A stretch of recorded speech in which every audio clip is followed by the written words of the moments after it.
Hello friends, আমি দেবজ্যোতি। তো আজকে আমরা করব টেক্কার টিজারের রিভিউ। টিজারটা জাস্ট ঘন্টাখানেক আগেই ড্রপ করেছে। তো টিজারটা আমার কেমন লাগলো দেখুন। ওভারঅল টিজারটা আমার ভালো লেগেছে। খুব যে অরিজিনাল টিজার তা নয়, এবং সেটাতে আমি পরে আসছি। বাট ওভারঅল কিন্তু টিজারটা বেশ ভালোই লেগেছে আমার। আমার সব থেকে যে টিজারে যে জিনিসটা আমার জন্য সব থেকে ওয়ার্ক করেছে সেটা হচ্ছে রুক্মিণী মৈত্রর যে পারফরমেন্সটা, তিনি যে ক্যারেক্টারটা প্লে করছেন, খুব নো ননসেন্স, খুব টাফ একটা ক্যারেক্টার। এবং রুক্মিণী মৈত্রর ক্যারেক্টারটা, she is playing a hostage negotiator, এবং এই হস্টেজ নেগোশিয়েটার এই জিনিসটা কিন্তু ইটস আ রিয়েল প্রফেশন। আপনারা হস্টেজ ফিল্মে যদি দেখে থাকেন, it's a real profession. Hostage নেগোশিয়েটাররা কি করেন, তারা এই যারা হস্টেজকারী মানে যারা ক্রিমিনাল এবং অন্য যে পক্ষ, গভর্নমেন্ট হোক বা যাই হোক, এই দুপক্ষের মধ্যে একটা আন্ডারস্ট্যান্ডিং তৈরি করেন। তারা সিচুয়েশনটাকে শান্ত করার চেষ্টা করেন, এবং হস্টেজ যাদেরকে নেওয়া হয়েছে মানে ভিকটিম যারা, তাদেরকে কিন্তু যাতে তাদের সেফটি থাকে তারা কিন্তু সেটা এনশিওর করেন, এবং একটা ডিল যাতে রিচ হতে পারে। কারণ হস্টেজ তো এই কারণেই নেওয়া হয় যে একটা তাদের একটা দাবি দেওয়া থাকে। তো she is playing that kind of a character, hostage negotiator, এবং তার রোলটা কিন্তু খুব ভালো লেগেছে। রুক্মিণী মৈত্র অভিনেত্রী যথেষ্ট ভালো একজন। এবং স্বস্তিকা মুখার্জির যে ক্যারেক্টারটা আছে, তিনি আর কি এই কিডন্যাপ হওয়া বাচ্চাটার মা। এবং তার ক্যারেক্টারটাও কিন্তু শুধুমাত্র যে খুব অসহায় অবলা একজন নারী, তার মেয়ে কিডন্যাপ হয়ে গেছে তা কিন্তু নয়। তার ক্যারেক্টারটার মধ্যে শেডস থাকতে চলেছে, এটা কিন্তু এই টিজারেই হিন্ট করা আছে। So there is maybe something in her character is well. এবং লাস্টে দেবদার যে ক্যারেক্টারটা, তিনি একজন সমাজের প্রান্তিক শ্রেণীর মানুষের রোল প্লে করছেন। মানে এখানে ডায়লগই আছে যে পৃথিবীতে সব থেকে বড় অপরাধ হচ্ছে গরিব হয়ে জন্মানো।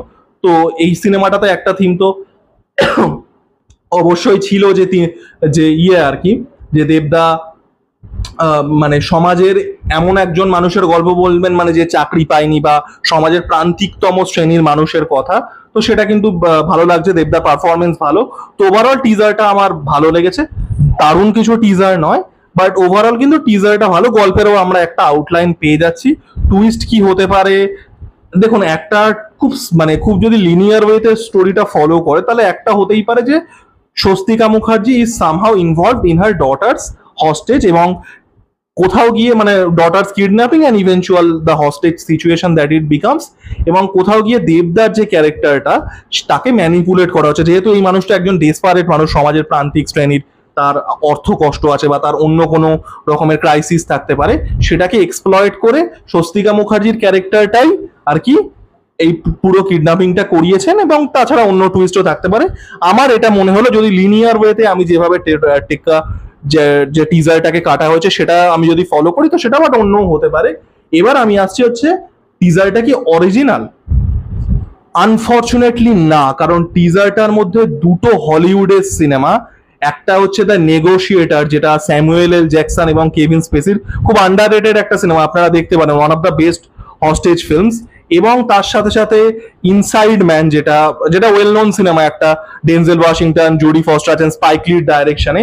এই দুটো সিনেমার কিন্তু যে ইনফ্লুয়েন্সটা আছে সেটা কিন্তু যথেষ্ট স্পষ্ট। ইভেন এই যে আমি বললাম যে তার মা নিজেই তার মেয়ের যদি কিডন্যাপিং এর প্ল্যানের আর কি করতে পারেন, এবং টোটালটাকে একটা আর কি ফার্স হিসেবে ট্রিট করতে পারেন অ্যাজ আ সেট আপ, এইটাও কিন্তু অরিজিনাল নয়। যদি এই গল্প হয়ে থাকে, আমি ভুলও হতে পারি, আই মে বি টোটালি রং, আমি আগে থেকেই বলে দিচ্ছি, তাহলে সেটাও কিন্তু খুব অরিজিনাল হবে না।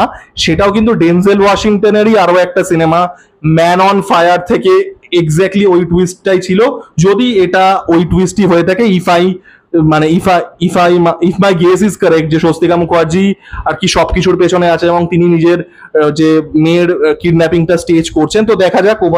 ওভারঅল টিজারটা আমার ভালো। এবার দেখুন, আমি কপি নিয়ে খুব একটা কিছু করতে চাই না। এটা আমি খাদানের সময় বলেছিলাম যে ইউ ক্যান নট কপি আ জনরার স্টিরিওটাইপ। একটা জনরার ফ্রেমওয়ার্ক আপনি কপি করতে পারবেন না। আপনি যেটা কপি করতে পারেন সেটা হচ্ছে এক্সিকিউশন। এবার এক্সিকিউশন লেভেলেও যদি মিল থাকে, তাহলে তো সেটা পরে দেখা যাবে যখন সিনেমাটা আসবে। তো ওভারঅল টিজারটা আমার ভালোই লেগেছে। আপনাদের কেমন লেগেছে টিজারটা জানাবেন। লাইক, কমেন্ট এবং সাবস্ক্রাইব করে আমার পাশে থাকুন। ধন্যবাদ।